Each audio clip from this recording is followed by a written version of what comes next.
नमस्कार, मैं आरडी भारती और आप देख रहे हैं बिहारी सुल्तान।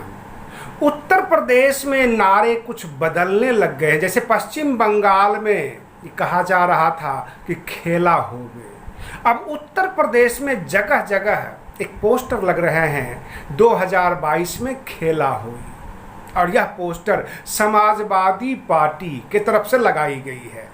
हर तरफ से यह कोशिश की जा रही है कि समाजवादी पार्टी बनाम भाजपा की लड़ाई 2022 में है। कुछ समाजवादी पार्टी की सपोर्टिंग मीडिया है, वो अखिलेश यादव जी को बढ़ा चढ़ा के बता रही है। परंतु मैं आपको एक बात और बताने वाला, जिस तरह से हमारे देश के प्रधानमंत्री जी पश्चिम बंगाल में कहते थे दीदी ओ दीदी, उसी तरह उत्तर प्रदेश के चुनाव में वो बोलेंगे, आपको सुनाई देगा बहन जी ओ बहन जी, आपने तो पूरे देश पूरे राज्य में जो है बुत ही बुत लगवा दी। तो दूसरी तरफ से माइक आएगी, माइक सुनाई देगी, बुआ जी पूरे प्रदेश में तो बुत ही लगवा दिए। कुल मिलाकर सबके सब टारगेट करेंगे बहुजन समाज पार्टी को। उधर जो है ओम प्रकाश राजभर जी ने केशव प्रसाद मौर्य जी से कह दिया आप मेरे साथ आ जाओ, हम आपको मुख्यमंत्री बना देंगे, वहाँ तो आप डिप्टी सीएम ही रहोगे। कुल मिलाकर उत्तर प्रदेश की राजनीति काफ़ी तेज हो गई है। बिहार में 5 जुलाई के बाद कभी भी नोटिफिकेशन आ सकता है, अधिसूचना आ सकता है ग्राम पंचायत चुनाव का।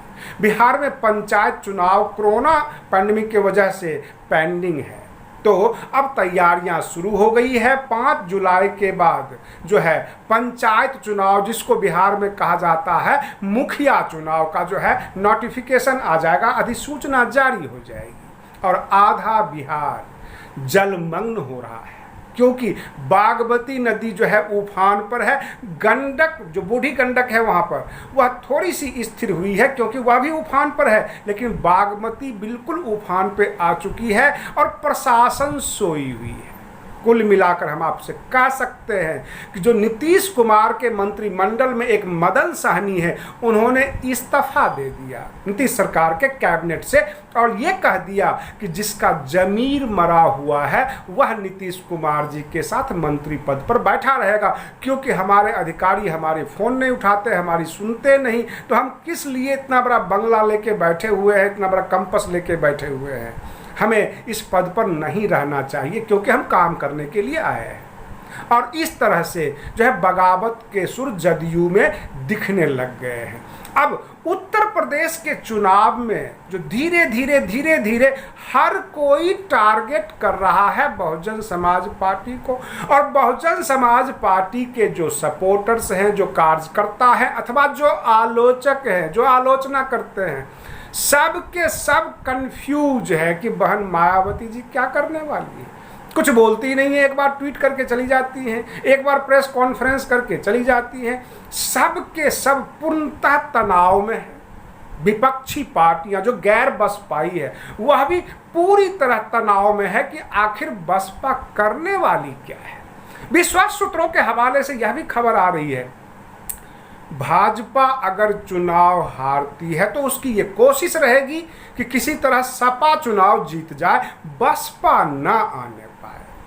आप अपना कमेंट करके हमें बता सकते हैं कि हमारी जो ये खबर है क्या ये सही है?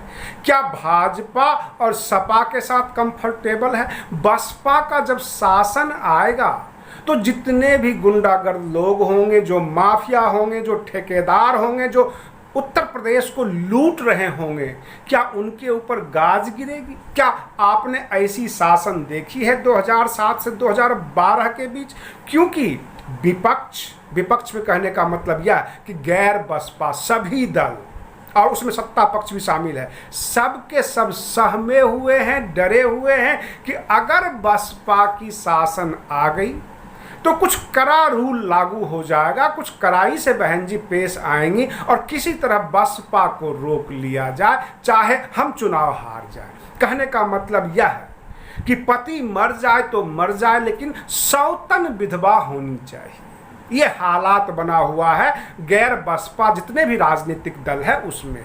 और तो और जो बहुजन समाज के तथाकथित चेहरे हैं वह भी ये चाहते हैं कि कांग्रेस जीत जाए, भाजपा जीत जाए, सपा जीत जाए। अगर बसपा का शासन आ गया तो समस्याएं होगी। भले ही आम जनता, जमीनी जनता भले ही खुशहाल हो, जिसको प्रधानमंत्री आवास योजना का लाभ नहीं मिल रहा है उसे लाभ मिल जाए, जिसको राशन नहीं मिल रहा है उसे राशन मिल जाए, परंतु जो बड़े बड़े माफिया बैठे हुए हैं वो काफ़ी सशंकित हो चुके हैं और कोशिश ये करेंगे कि बसपा को रोका जाए।